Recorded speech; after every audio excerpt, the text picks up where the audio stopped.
Urgent warning to Gmail users as 183 million passwords are stolen in data breach.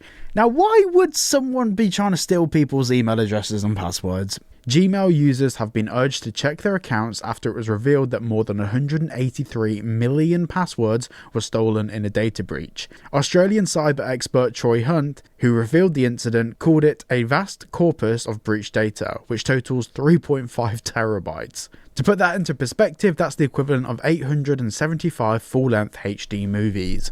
According to Mr. Hunt, all the major providers have email addresses in there, so not just Gmail, but Outlook, Yahoo, and others too. They're from everywhere you could imagine, but Gmail always features heavily, Hunt told the Daily Mail. Now this raises a few questions which no one can really answer yet, it's too soon to say. The why, the what, the where, the how, the who. All of these sorts of questions are things that people are still trying to figure out. But I think it's important we talk about how this happened and also how you can check if you were part of that leak. Now, I can't stop you from downloading malware on your computer, obviously, but I can help you stay protected online. If you're looking for a fantastic VPN, make sure you check out Private Internet Access. They don't keep any logs and one subscription works across all of your devices. And with my link down below, or this QR code, you can get yourselves 4 months free and 86% off. Now let's talk about how this information got leaked. Now there's a few different theories of how people think this has happened, but the most likely one, the one that everyone's kind of gravitating towards, is that it's in the form of malware, essentially keylogging. So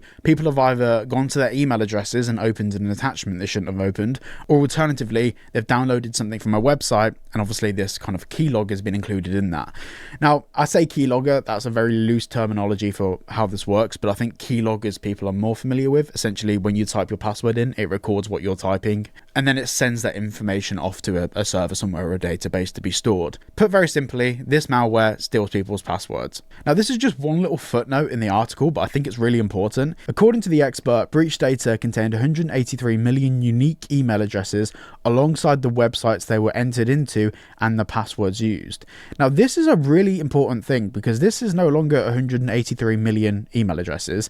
This is potentially 183 email addresses, and if each person signs into various accounts with their email address, that's potentially 5 times that amount. This could very well be up to 1 billion different accounts that have been stolen. I honestly wouldn't be surprised. A lot of people will log into like different services with their Gmail account or their Outlook account or the Microsoft account. According to Mr. Hunt, this incident is not a single breach but a collection of stealer logs, a series of data files generated and compiled by malware. Stealer logs are more of a fire hose of data that's just constantly spewing personal info all over the place, Mr. Hunt explained in his blog post. Once the bad guys have your data, it often replicates over and over again via numerous channels and platforms. As yet, there's no word on the identity of the criminals responsible for the malware. However, the experts stress that it's not just the password associated with your email account that has been potentially compromised.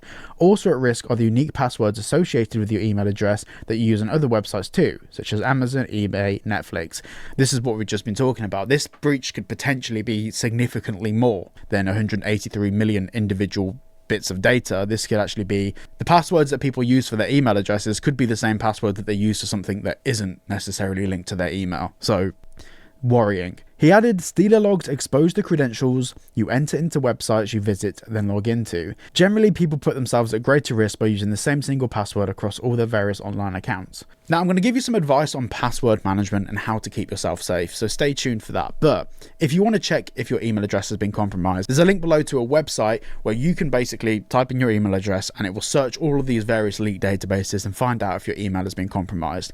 This is a tool that people have been using for years, and to be honest, it's pretty good. Now, if it does show that your email address has been compromised, any account that's linked to that email address, any account that uses that email address, change your password. Now, this brings me to my next bit of advice to do with passwords. So, obviously, it's not advisable to use the same password across every platform. And in an ideal world, you use kind of like an encryption key, like a long string of numbers and symbols. Now, that's usually quite difficult to remember. Now, this is where I advise getting a password management tool. There are many out there. I'm not going to advise one in particular because there's so many great ones out there. But essentially, an application on your phone that uses like Face ID or something, or or something written down somewhere that you keep in your house that isn't available online. Something like that. It's a really good place to store and keep all of your passwords. Anyway, thank you for watching today's video. I'll keep you updated with what happens to this if we find out who the perpetrator is. Make sure you check out private internet access at the link down below and get 4 months free and 86% off. And also, if you did enjoy today's video, make sure you subscribe. 84% of you that watch this channel aren't subscribed. What's that about? Hit the button. Love you all. See you in the next one.